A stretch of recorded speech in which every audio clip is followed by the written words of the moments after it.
Saudara Wali Kota Solo sekaligus putra Presiden Joko Widodo Gibran Rakabuming Raka belakangan dekat dengan sejumlah bakal calon presiden 2024. Namun sebenarnya apakah Gibran menjadi nama yang digadang-gadang bakal menjadi pendamping salah satu dari ketiga nama itu? Apa yang menarik dari nama Gibran? Lalu jika benar, bagaimana dengan aturan Mahkamah Konstitusi soal batas minimum usia calon presiden dan calon wakil presiden yang dikatakan di konstitusi harus 40 tahun. Nah, kita akan membahasnya dengan sejumlah narasumber yang hadir melalui daring. Ada Ketua DPP PDI Perjuangan Eriko Sotarduga. Selamat pagi, Bung Eriko. Assalamualaikum, selamat pagi Mas Radi, apa kabar? Baik, Pak baik. Karim. Dan ada juga Habibur Rahman. Ya, ada juga Wakil Ketua Umum Partai Gerindra Habibur Rahman. Pagi, Bung Habib. Yo, selamat pagi semua guys. Dan, sapaan guys ini milenial banget nih, udah kelihatan ya. Dan satu lagi ada pakar komunikasi politik dan guru besar komunikasi politik dari Universitas Pendidikan Indonesia UPI, Profesor Karim Suryadi. Selamat pagi, Prof. Assalamualaikum. Selamat pagi, Assalamualaikum Radi, Bang Eriko, Bang Habib. Ya, Prof. langsung kita ngobrol-ngobrol. Saya akan ke Bung Eriko dulu sebagai empunya PDI Perjuangan nih. Nah, ini kenapa tiba-tiba muncul pernyataan dari Mbak Puan Maharani pada saat itu Gibran bisa dipertimbangkan jadi bakal calon wakil presidennya dari Mas Ganjar Pranowo. Apa pertimbangan partai pada saat Mbak Puan mengeluarkan pernyataan itu? Nah, begini Mas Radi, kita ini kan berkumpul di sini, apalagi ada pakar komunikasi, ada saudara saya Bro Habibur Rahman, begitu juga Mas Radi dan seluruh yang menyaksikan ini. Ini sebenarnya menarik.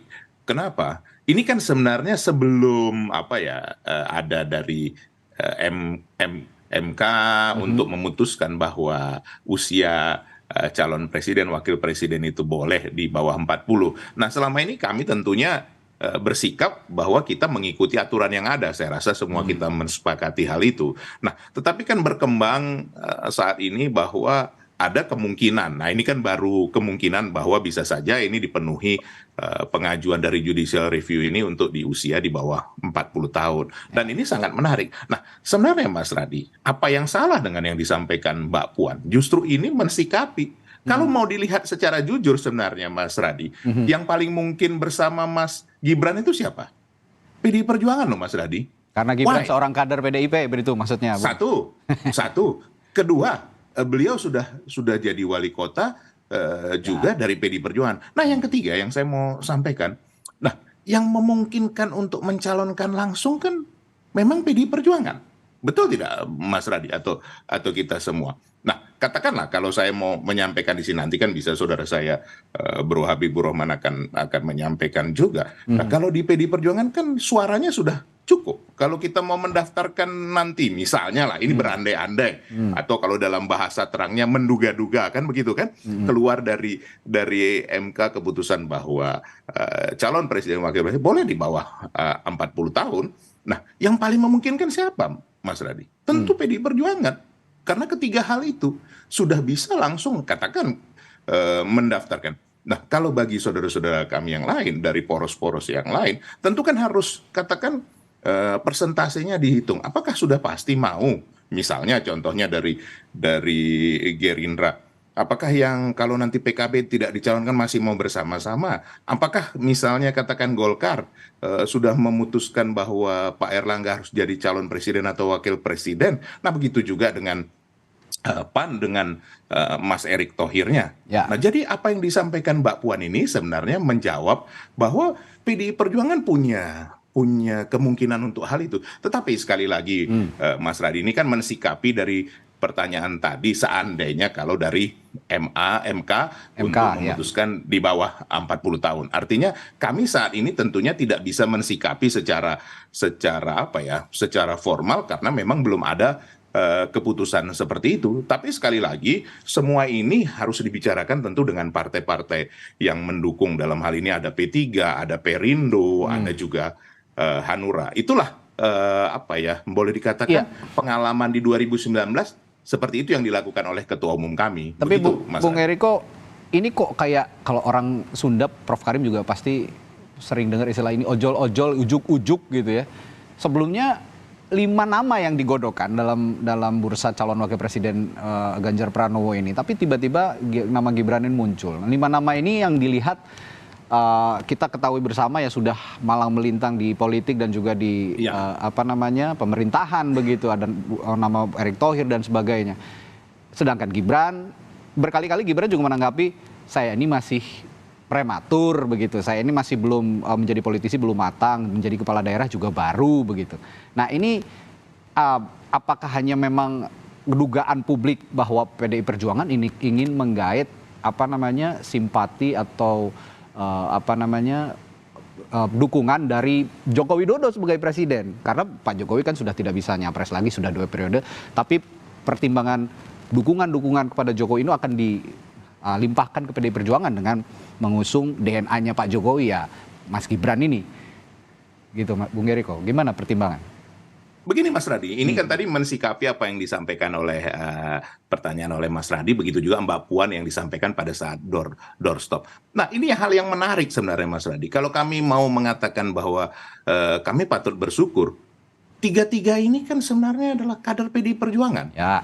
Coba kalau kita lihat dari mulai Bapak Presiden Joko Widodo, Mas Ganjar, kemudian Mas Gibran, kan begitu kan? Nah, hanya tinggal ada satu hal yang kadang kita sering mengabaikan hal ini, Mas Radi maupun kita semua, bahwa kita sebenarnya melihat yang memilih ini siapa. Kalau kita berhitung secara matematis, nanti Profesor Karim bisa menyampaikan, PDI Perjuangan dengan seluruh kerjasamanya, adakah suaranya lebih dari 30%? Tidak juga, kan begitu. Begitu juga dengan dari poros Gerindra, apakah suaranya sudah bisa lebih dari 50%? Ada jaminan seperti itu? Begitu juga dari poros yang ketiga, tidak ada jaminan. Nah, ini yang kadang kala kita lupa bahwa kita harus bekerja sama. Kalau minjam istilah koalisi, kalau kami sebenarnya itu adalah istilah di parlementer ya. Sebenarnya kalau mau bekerja samalah dengan rakyat. Karena rakyatlah yang nanti akan memilih. Nah, sekarang yang menarik Mas Radi, siapa? Kalau calon presiden kami kan sudah pasti akan mengajukan Mas Ganjar. Ya. Itu sudah kesepakatan dengan partai-partai, dengan Perindo, dengan P3 maupun Hanura. Nah, siapa calon wakil presiden yang dikehendaki oleh rakyat juga? Nah, ini juga kan hal yang menarik. Nah, ini perlu proses. Sebenarnya siapa yang dikehendaki oleh rakyat? Karena kenapa, Mas Radi? Kita jangan lupa, Pak Jokowi sendiri yang menyampaikan dalam pidatonya kemarin, bahwa pemimpin yang akan datang ini sangat penting. Untuk apa? Untuk Indonesia bisa menjadi negara maju, negara yang sejahtera. Ini 2 periode ke depan ini, 13 tahun bahkan beliau menyampaikan, itu adalah hal yang paling sangat penting dalam periodisasi pembangunan Indonesia ke depan. Nah, jadi kalau melihat ini, kenapa sebenarnya disampaikan Mbak Puan dan kami semua, dan Ibu Mega, coba perhatikan, Ibu Ketua Umum memberikan sepenuhnya, katakan kebebasan dalam hal ini untuk mengajukan siapa saja. Karena kenapa? Yang memilih itu nanti kan Mas Radi adalah rakyat itu sendiri, seperti itu Mas Radi. Apakah betul akseptabilitasnya juga? Saya yakin PDIP juga punya data akseptabilitas soal Gibran Raka Buming. Nanti saya akan tanyakan hal itu, tapi apalagi dari hasil Bang Kompas terakhir ini kan Mas Radi kan? Saya akan hanya tanyakan hal itu ke Anda nanti Bung Eriko. Tapi saya harus ke Bung Habib dulu. Benar nggak sih Bung Habib bahwa Pak Prabowo Subianto ini juga punya minat yang cukup tinggi terhadap Gibran saat ini untuk dijadikan bakal calon wakil presiden beliau?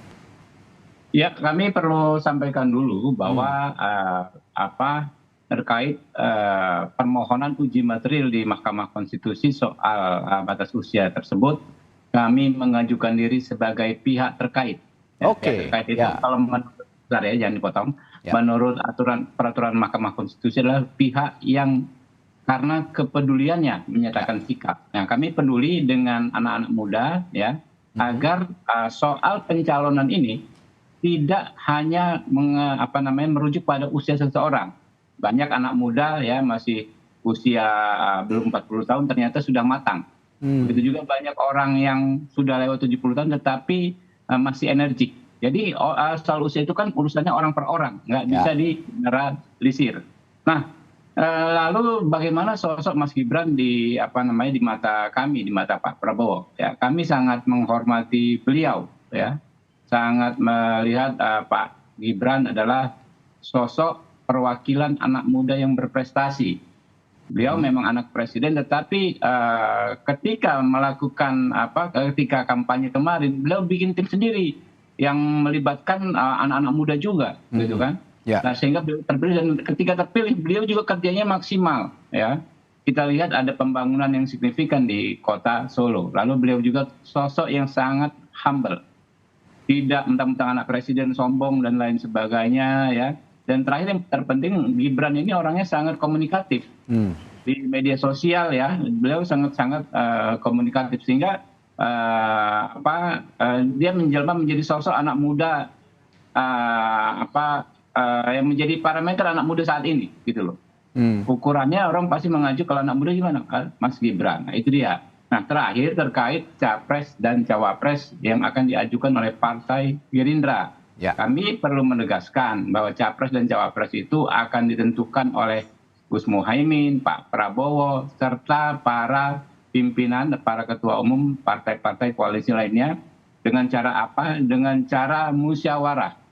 Musyawarah itu apa? Artinya semua orang, ya, kami para kader partai politik, lalu lembaga-lembaga survei, para pengamat, ya, tokoh-tokoh masyarakat, tokoh agama, boleh mengajukan saran, ya kan, merekomendasikan orang kepada para ketum-ketum tadi, ya kan, lalu beliau-beliau lah yang akan memutuskan.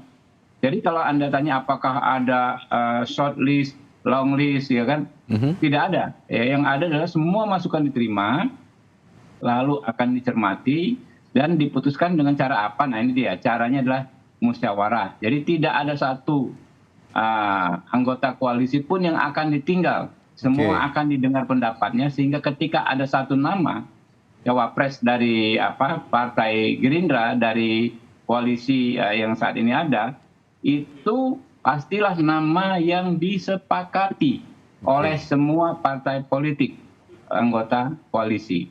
Kurang lebih seperti itu. Ya, berarti tetap ada masuk radar begitu nama Gibran, cuman ya semua itu tergantung nanti musyawarah antara Gerindra, lalu PKB, Golkar dan juga PAN yang saat ini sudah berkoalisi. Nah, bagaimana dengan, saya ingat pernyataan dari Sekjen Partai Anda, Bung Habib, yang jadi prioritas itu adalah Caimin untuk mendampingi Pak Prabowo. Nah, ini ada sedikit kontradiktif antara pernyataan Anda tadi juga, bahwa prioritas itu berarti ya presentasinya lebih tinggi lah dibandingkan Gibran begitu untuk menjadi pendamping Prabowo. Anda salah memahami pernyataan saya, sangat-sangat tidak kontradiktif. Tidak kontradiktif. Relevan. Ya, sangat relevan, sangat paralel. Ya, bahwa semua nama-nama tersebut tidak akan diputus tanpa persetujuan Gus Muhaimin dan PKB. Sebagaimana saya sampaikan tadi, itu semua akan diputus secara musyawarah dan nggak akan keluar nama tanpa persetujuan salah satu apalagi, ya, PKB dan Gus Muhaimin. Tidak akan mungkin keluar nama tanpa persetujuan beliau-beliau itu. Baik, saya ke Prof Karim. Prof, dari perbincangan saya dengan Bung Eriko, Bung Habib, Anda saya yakin udah menangkap komunikasi politik yang beliau-beliau sampaikan tadi. Apa yang Anda tangkap dari pernyataan kedua narasumber yang lain kita ini, Prof Karim? Ya, kita sedang membahas tema sebenarnya sudah lama, ya, purnama politik Gibran. Kenapa saya bilang purnama politik Gibran? Karena sosok ini amat menarik dan susah dijelaskan secara teori. Susah mencari teori komunikasi politik yang menjelaskan fenomena Gibran ini. Dilihat dari cara dia berkomunikasi kan kayak yang males, yang sungkan gitu ya. Meskipun kata Mas Habib tadi humble, ya. Mungkin humble-nya dia, tapi tidak retoris dan lain-lain. Saya bilang purnama politik karena apa? Karena saya harus mengatakan apa adanya, bahwa sumber kekuasaan Gibran itu tidak dari Gibran sendiri. Ya. Betapa banyak wali kota yang berhasil kok, dekatnya tetangganya, tapi tidak semencuat itu. Justru karena Gibran menjadi wali kota, maaf ya Bang Eriko, saya melihat pejabat tinggi itu seperti menjadi kepala dinasnya Mas Gibran. Datang bergantian ke Solo, tidak pernah misalnya event ke Bandung yang dekat gitu. Sebegitu banyak pejabat tinggi yang datang ke Bandung gitu. Dibanding dengan ke Solo. Jadi ke Solo itu ngantri. Bahkan bukan hanya pejabat tinggi, bahkan rektor pun datang menawarkan bantuan. Nah, ini kekuatan real Machtfaktoren, real kekuatan politik nyata. Nah, tapi pertanyaan sebegitu. Nah, saya bilang purnama politik karena saya menganggap Gibran ini bukan matahari. Gibran ini adalah bulan. Kekuatan politiknya terpantur dari sumber lain. Dan kalau kita lihat misalnya sejarah politik Indonesia kan banyak putra mantan presiden yang susah gitu ya, yang susah masuk gitu. Karena apa? Karena kehilangan momentumnya. Ketika misalnya kita lihat misalnya mulai dari Pak Harto gitu ya, tidak ada anak Pak Harto yang jadi menteri, yang jadi wali kota, bupati dan lain-lain. Kemudian ganti Habibie tidak ada. Kemudian SBY hanya jadi legislatif. AHY begitu Pak SBY turun bahkan menjadi di gubernur DKI saja gagal. Kemudian Yeni Wahid, bapaknya pendiri Partai Kebangkitan Bangsa, tapi Yeni Wahid tidak bisa menguasai karena sudah berhasil. Nah, jadi kalau saya lihat ini soal momentum sebenarnya, soal momentum kemunculan Gibran dan juga Bobi Nasution ketika sumber kekuasaan politiknya masih ada, sehingga ketika purnama politik ini terjadi, nah kemunculan siapapun yang terkait dengan DNA itu akan memancarkan cahayanya. Nah, hanya sekarang, mengapa muncul sekarang tadi Mbak Puan sudah menegaskan dengan kalimat yang sederhana, bahwa kalau MK kabulkan, ini kan kalimat pengandaian. Jadi kalau mengapa sebelumnya hanya beredar 5, lalu kemudian muncul Gibran, ya pengandaian kalau MK kabulkan. Meskipun menurut saya sih, kalau intuisi saya, kayaknya ini tidak akan dikabulkan. Kayaknya. Mengapa? Karena saya melihat misalnya, kalau melihat jurisprudensi putusan MK, ya 15/2007, tentang gugatan batas usia kepala daerah, kan dia bilang itu bagian dari kebijakan hukum pembentuk undang-undang. Jadi saya rasakan ini urusan pemerintahan, bahkan presiden, wakil presiden adalah kepala pemerintahan tertinggi begitu. Masa diserahkan? Jadi menurut saya, mengapa ini menjadi binar politiknya luar biasa? Karena Gibran masih berada dalam purnama politik. Karena pertanyaannya, apakah purnama politik akan selamanya? Ya tahu sendiri, purnama tidak selamanya, akan bergantung kepada apakah mataharinya masih menyinari bulan atau tidak. Baik. Nah, boleh saya jawab? Menarik. Sebentar, Bung Eriko, saya harus jeda dulu sebentar. Kita boleh, nanti Anda boleh menanggapi setelah jeda. Nah, ini memang menarik. Saya yakin juga Prof Karim ini pendapatnya ke arah bahwa Presiden Jokowi ini masih punya pengaruh untuk menyisipi calon-calon pemimpin kita di masa depan. Nah, kita akan bahas setelah jeda. Nanti apakah juga Gibran punya elektabilitas yang baik di mata publik? Kita akan bahas sesaat lagi bersama para narasumber. Tetaplah bersama kami di Sapa Indonesia Pagi.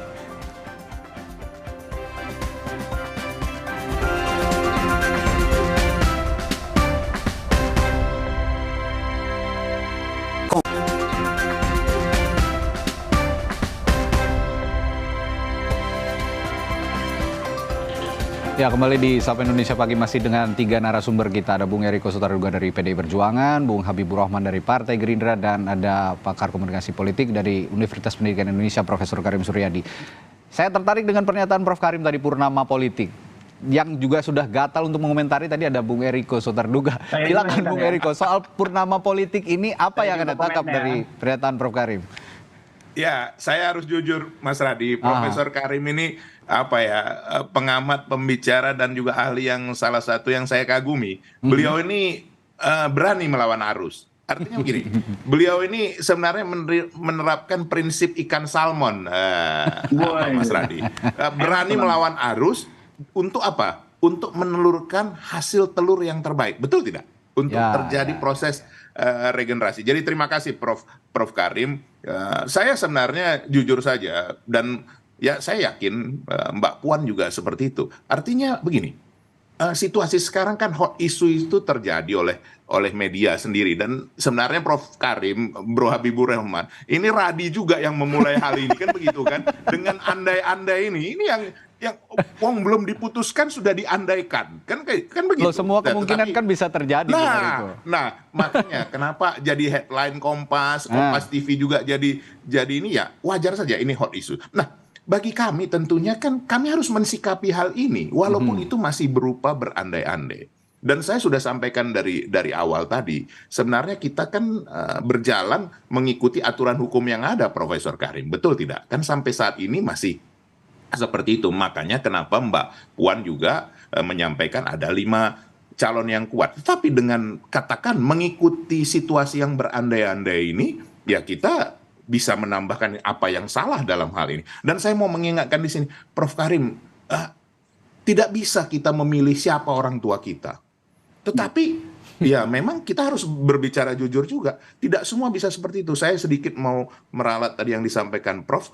Pak Harto punya anak yang almarhum Pak Harto yang menjadi menteri, Pak Profesor Karim. Itu Mbak Tutut. Jadi ada juga yang dari beliau seperti itu. Jadi maksud saya di sini bahwa setiap era ada zamannya, setiap masa ada waktunya. Jadi bisa saja situasi-situasi momentum ini membuat ini menjadi satu kesempatan. Apa yang salah dalam hal itu? Tetapi saya mau mengingatkan kepada kita semua, termasuk kepada Prof, kepada Bro Habibur Rahman sebagai kita berkompetisi, begitu juga Mas Radi dan seluruh media. Ingatlah, nanti yang memilih ini juga rakyat. Ya. Kita tidak bisa menjamin bahwa kalau ini lebih populer, ini lebih baik. Sama tadi meminjam yang disampaikan tadi dalam pembicaraan kita sebelumnya. Kenapa tidak katakan poros Gerindra memilih saja langsung dengan Mas Erick Thohir atau dengan Caimin? Tentu ini kan ada pertimbangan-pertimbangan semua. Jadi di PDI Perjuangan juga seperti itu bersama dengan mitranya, Prof. Jadi kita sekarang mensikapi situasi yang ada di dalam ini dan sekaligus menjadikan ini Mas Radi? Ini menarik supaya masyarakat betul-betul memahami siapa nanti akan menjadi calon pemimpinnya, baik itu calon presiden maupun wakil presiden. Ini hal yang positif yang tadi disampaikan oleh Profesor Karim, walaupun melawan arus Profesor Karim ini kan begitu. Bung, ini juga jadi pertanyaan banyak publik termasuk saya begitu. Untuk membuktikan bahwa PDI Perjuangan ini memunculkan nama Gibran ini bukan hanya sekedar gimmick gitu. Pasti Anda juga sebagai kader dan juga seluruh pengurus di PDI Perjuangan punya data soal elektabilitas dan akseptabilitasnya Gibran Rakabuming. Tapi jika dilihat dari beberapa hasil lembaga survei, nama Gibran ini jauh dari radar cawapres. Jadi apa yang bisa Anda buktikan bahwa ini bukan sekedar gimmick, bahwa ini memang serius begitu memunculkan nama Gibran Rakabuming? Begini, ini kan mensikapi situasi bila mana tadi kita sepakati dari awal bahwa kalau dari MK memutuskan bahwa usia di bawah 40, sehingga kami bisa memunculkan juga calon yang memenuhi syarat untuk itu. Kan range ini begini, Mas Radi maupun kita semua. Kan ada pemilih milenial yang katakan generasi Y dan generasi Z. Ada generasi X, ada juga generasi baby boomers. Semua ini kan punya pangsa di dalam pemilihan ini. Dan kalau kita mau berbicara jujur, 40% dari pemilih nanti di tahun 2024 adalah Gen Y dan Gen Z ini. Nah, mereka kan juga mengapresiasi apa yang menjadi wakil daripada mereka. Nah, ini nanti kalau ini perkembangan, ini sekali lagi berandai-andai ya Mas Radi. Bila mana MK mengeluarkan seperti itu, tentu kami harus juga mengakomodir hal ini. Kami juga akan mensurvei ini kepada masyarakat dan kami akan menurunkan ke tingkat bawah seperti apa respon dari masyarakat. Karena sekali lagi, yang memilih ini nanti Mas Radi bukan elit politik, bukan partai politik mencalonkan. Yang memilih adalah rakyat itu sendiri. Baik, saya ke Bung Habib. Pertanyaannya mirip, hampir sama. Apakah memang munculnya atau simpatinya Gerindra terhadap Gibran Rakabuming Raka ini yang juga diikut sertakan jadi pendampingnya Pak Prabowo nanti dan dibahas di koalisi, apakah ini cuman gimmick atau cuman ingin menarik simpati masanya Pak Jokowi, karena Gibran kita tahu DNA-nya Pak Jokowi gitu, Bung Habib?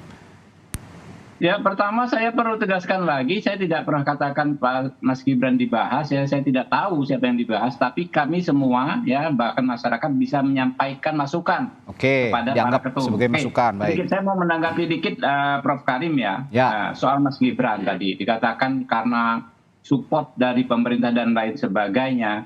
Ya pengaruh sih pasti ada, ya namanya pengaruh pasti ada. Insentif seperti itu ikut mempengaruhi kesuksesan beliau dalam menjalankan tugas beliau untuk terpilih. Tetapi apakah itu absolut? Apakah itu mutlak? Apakah itu penentu satu-satunya?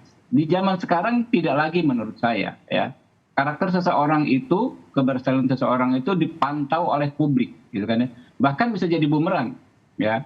Ke posisi sebagai anak presiden, ya, sebagai anak dari tokoh politik itu bisa jadi bumerang. Kenapa? Kalau ada elemen masyarakat yang tidak suka dengan kebijakan orang tuanya, maka si anak yang sebenarnya tidak punya dosa, belum apa-apa sudah dapat masalah gitu kan, sudah terganggu karir politiknya. Nah itu dia, zaman sekarang itu yang anak-anak muda itu kadang-kadang kesal dengan kita generasi tua dalam tanda kutip ya, yang gampang sekali mensimplifikasi. Oh terang aja, anak presiden pasti bagus karirnya. Oh terang saja ya. Nah itu juga yang membuat anak muda menjadi apatis. Sekarang ini kami Partai Gerindra ya sangat menghargai orang ya seperti misalnya sosok Mas Gibran ya. Mau berpolitik aja kita hargai. Kenapa? Berpolitik itu kan artinya ingin berjuang untuk orang banyak, ingin melakukan hal-hal untuk orang banyak dengan mengorbankan sejumlah hal-hal yang terkait pribadi, mulai waktu, tenaga, dan biaya. Nah, sekarang di zaman Z ya, di zaman milenial Z ke bawah, karakter seseorang itu bukan hanya dari parameter yang seperti disampaikan Prof. Karim. Ya, Gibran, orang nggak pusing kok dia anak siapa, tapi lihat karakternya, ya, lihat bagaimana dia humble, bagaimana dia menunjukkan kepemimpinan di media sosial dan lain sebagainya. Orang suka gitu loh. Karena memang bisa jadi gara-gara dia anak presiden, anak seorang tokoh politik, justru dia malah dibenci oleh orang yang tidak suka dengan orang tuanya. Nah, faktanya kan terjadi sebaliknya gitu loh. Nah, ini yang harus diuji. Siapapun dia, ya kan, anak siapapun, seperti kata abang saya, Bung Eriko ya. Silakan saja. Kita nggak bisa milih mau jadi anak siapa. Nah, tinggal publik dan rakyatlah yang menguji. Karena kan ini bukan jabatan yang ditunjuk. Bukan ditunjuk jadi menteri tanpa proses seleksi publik. Tapi ditunjuk jabatan-jabatannya Mas Gibran ya. Dipilih melalui pemilihan yang jalannya panjang sekali. Ya, berbulan-bulan bahkan bisa bertahun-tahun orang untuk kerja supaya elektabilitasnya tinggi dan terpilih. Begitu juga misalnya Mas Gibran untuk maju lagi ke posisi-posisi yang lebih tinggi, bukan jabatan yang dipilih, gitu, bukan menteri, bukan pejabat tetapi jabatan yang dipilih oleh publik melalui proses seleksi pemilihan yang sangat-sangat rumit dan harus kerja keras. Oke, Bung Habib, tapi ya sekali lagi saya sulit untuk tidak mengaitkannya dengan sosok Pak Jokowi. Pak Prabowo dan Pak Jokowi juga punya momen-momen yang sering begitu ya untuk bersama. Tapi apakah Anda juga sebagai pengurus partai itu banyak publik yang menganggap bahwa wah Pak Prabowo nih nyapres ikut nebeng Pak Jokowi terus. Apakah Anda tidak ada rasa risih begitu Pak? Ada anggapan seperti itu Bung Habib? Jadi gini ya, Pak Prabowo sejak pertama pemerintahan ini selalu menjadi menteri berkinerja terbaik berbagai lembaga survei. Coba dicek, ya kan? Sejak pertama pemerintahan ini. Kedua, Pak Prabowo itu perlu ya, yang dia sebut-sebut terus tiap kampanye di mana-mana, menunjukkan dan mengkampanyekan persatuan nasional. Jadi beliau bilang, bangsa kita ini diramalkan akan menjadi bangsa besar, ekonomi keempat terbesar di dunia oleh The Economy dan oleh para pakar-pakar strategis dunia. Syaratnya apa? Syaratnya adalah elitnya kompak. Kalau elitnya kompak di grassroots, insya Allah ikutan kompak. Nah, itulah yang ingin ditunjukkan Pak Prabowo dengan beliau menunjukkan kekompakan ke Pak Jokowi. Kita bayangkan kalau Pak Prabowo dan Pak Jokowi tidak kompak selama masa pemerintahan kemarin, ya, misalnya ada badai pandemi dan lain sebagainya, sulit sekali Pak kita menghandle situasi. Ya kan? Kan perlu persetujuan semua parpol di DPR dalam konteks anggaran, ya. Perlu lagi support legislatif di seluruh daerah. Nah, itu akan sangat sulit. Faktanya elit kita kompak dan Pak Prabowo bersama Pak Jokowi adalah ikon persatuan. Kalau kita mau jujur, karena dua orang yang berkontestasi sangat sengit di dua pemilu, ya, bahkan angkanya pun tipis-tipis sekali kan 52, 48 dan lain sebagainya. Surveinya juga selama 10 tahun dekat bisa bersatu. Nah, itulah mengapa Pak Prabowo ya bukan nggak punya kinerjanya paling the best sebagai Menhan, ya kan? Tetapi beliau berkepentingan supaya pemilu ini jangan jadi ajang perpecahan, Pak. Ya, pemilu ini menjadi ajang persatuan karena saya seperti kata Bung Eriko tadi, Ini bukan momentum pertama kita, tapi ini momentum satu-satunya bagi kita untuk bangkit lompat ke depan menjadi bangsa yang besar. Kalau sampai lewat momentum ini entah kapan kita bisa dapat momentum sebaik ini lagi gitu. Baik, konteksnya kebersamaan Pak Jokowi dan Prabowo, Pak Prabowo, Anda tadi menegaskan bahwa ini dalam konteks demokrasi, pesta demokrasi yang sehat, begitu menyongsong pesta demokrasi yang sehat, tetap bersama menyongsong pesta demokrasi dan jangan ada perpecahan lah begitu ya yang terjadi karena pesta demokrasi. Konteksnya demikian. Baik, saya akan ke Prof. Karim. Prof, saya akan spesifik bertanya soal gugatan yang saat ini sedang berlangsung, diajukan salah satunya oleh Partai Solidaritas Indonesia ya, soal usia calon presiden dan calon wakil presiden yang tadinya 40 digugat begitu bisa menjadi 35 tahun. Tapi di sisi lain ada juga yang beranggapan bahwa sebenarnya ini bukan masalah konstitusi. Karena di Undang-Undang Dasar 1945 itu di amandemen yang keempat kalinya pasal 6 ayat 2 mengatakan, saya bacakan di sini, syarat-syarat untuk menjadi presiden dan wakil presiden diatur lebih lanjut dengan undang-undang. Nah, kita ketahui undang-undang ini yang buat legislatif. Bapak-bapak ini juga nih, Pak Eriko, Bung Eriko dan Bung Habib juga yang membuat undang-undang di DPR. Nah, Prof. Karim melihat apakah anggapannya demikian bahwa ini bukan masalah konstitusi tapi sebenarnya masalah politik saja begitu, Prof? Oke, yang pertama begini, tadi saya bilang ini soal purnama politik Gibran, ini soal momentum ya. Baik. Dalam ilmu politik, momentum itu kemunculan seseorang yang pas gitu, yang dinanti, yang ditunggu. Tadi Bang Eriko mengoreksi saya tentang kemunculan Mbak Tutut, tapi Mbak Tutut itu menjadi menteri tahun 97, 32 tahun setelah Pak Harto menjadi presiden. Saat di mana eksistensinya mulai diragukan, dipertanyakan, diperdebatkan. Hal ini berbeda momentumnya dengan Jokowi dengan tingkat approval yang sangat tinggi begitu. Itu Bang Eriko ya. Jadi bukan berarti tidak saya sebut karena momentumnya beda. Yang kedua, kalau diskusi karakter ini bisa panjang, bisa pendek. Ya. Pendek kapan? Ya jawabannya kalau sudah kita tidak bisa memilih menjadi anak siapa. Artinya apa? Artinya ini kan gifted. Kalau sudah gifted ya sudah kita berserah pada takdir. Dan sering saya katakan bahwa soal silsilah dan golongan darah itu ibarat air dalam masakan, ibarat air dalam menu. Itu adalah hak dasar yang dimiliki oleh siapapun. Tetapi ketika kita menilai menu makanan, kita tidak pernah menilainya dari air yang digunakan untuk memasak. Tapi seringkali kita nilai dari menu yang dibubuhkan kepada air itu. Makanan atau bahan-bahan makanan, apakah daging, apakah ayam yang diimbuhkan ke dalam air itu. Jadi saya tidak menyoal soal DNA, soal anak siapa, tapi yang saya dambakan itu soal bumbu-bumbu, zat-zat yang dimasukkan dalam air itu, sehingga air itu menjadi sop, menjadi sayuran, dan lain-lain. Kemudian yang ketiga, saya bukan ahli hukum tata negara, Radi. Baik. Jadi meskipun saya tahu saya tidak punya kewenangan akademik untuk menjawab itu. Baik. Pengetahuan dasar saya, gitu ya, pengetahuan dasar saya yang bukan ahli hukum tata negara itu, dengan melihat putusan MK 15/2007, kok saya rasa jurisprudensi akan berlaku bahwa batas minimum usia pemerintahan itu adalah bagian dari kebijakan hukum pembentuk undang-undang. Begitu bunyi amatnya. Tapi apakah ini akan berlaku atau tidak ya kita lihat aja. Kan hukum bisa mengacu pada jurisprudensi, bisa tidak, tergantung gitu ya. Namun yang lebih penting dari itu menurut saya begini. Karena ini kita menyangkut capres-cawapres gitu ya. Saya hanya ingin mengutarakan satu maksim saja.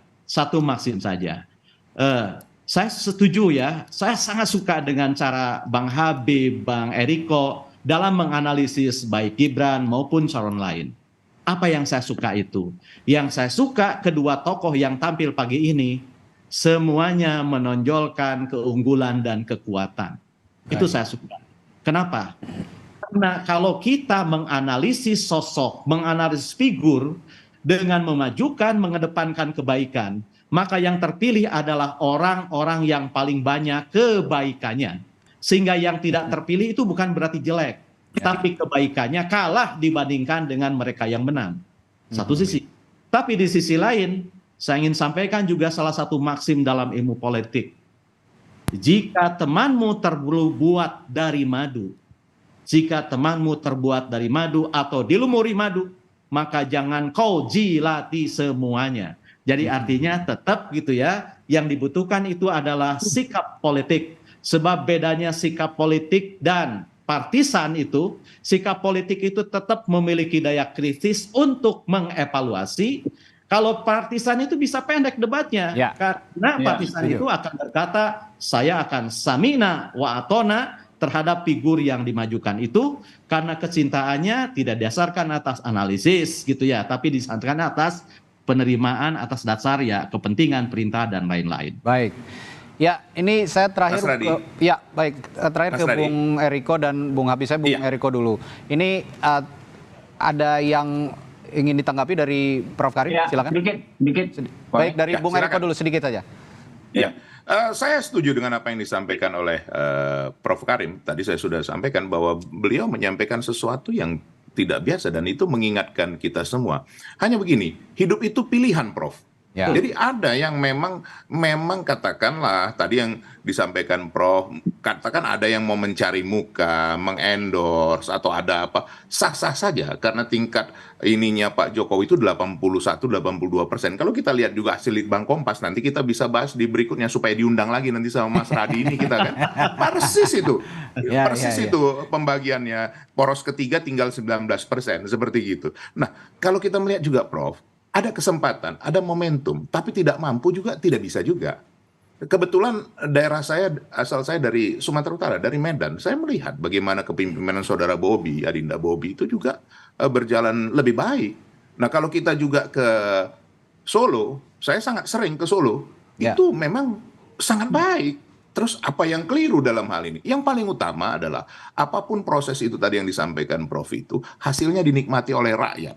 Rakyatlah yang menjadi panglima, rakyatlah yang merasakannya. Itu yang jauh lebih penting. Walaupun katakan pejabatnya ada yang cari muka, ada yang apa, ya hasilnya yang kita mau lihat. Dan bagaimana proses itu berjalan dengan baik. Dan yang paling penting tidak nanti dikorupsi ininya. Itu paling utama, Prof. Kalau Ya. dikorupsi udah pasti hasilnya tidak baik. Saya sependapat sama Prof. Terima kasih, Prof. Baik, silakan Bung Habib. Ya, saya terima kasih sekali, ini banyak dapat masukan berharga dari Prof. Karim dan rekan-rekan ya, Bung Eriko. Cuma memang kalau soal putusan MK itu, Prof, kadang-kadang saya ini apa kan sebelum di DPR saya ini pengacara banyak sekali berpraktek di MK, Prof. Ya. Jadi kita ini kayak kiper, MK itu kayak penendang penalti. Kita lompat kanan, bola lari ke kiri. Kita lompat kiri, bola ke kanan, gitu kan. Artinya apa namanya hakim itu kalau mau membuat putusan ya bisa-bisa aja. Ya, bahkan ada sekarang di sertifikasi namanya living constitution. Nah, kan kalau tadinya ada living law, ya kan. Hukum bisa berubah tergantung situasi dan kondisi yang terkini. Sekarang pun ada namanya kalau di MK itu living constitution. Jadi ada perkara yang nyaris sama. Kita udah kadang-kadang ada gugatan, kita menyusun gugatan, kita menduplikasi perkara yang berhasil sebelumnya, Prof. Oke. Persis. Ya, tetapi hasilnya bisa beda. Itu dia, kita kiper, kita lompat ke kanan, bola ditendang ke kiri, gitu kan. Kadang-kadang bisa seperti itu. Jadi Baik. kita serahkan sajalah kepada yang berwenang. Baik. Baik, terima kasih Bapak-bapak dialog hari ini, pagi ini banyak sekali manfaat, banyak sekali pelajaran yang bisa dipetik mulai dari Prof. Karim tadi bilang purnama politik, itu bisa saja nanti purnamanya surut atau tidak, kita masih nantikan.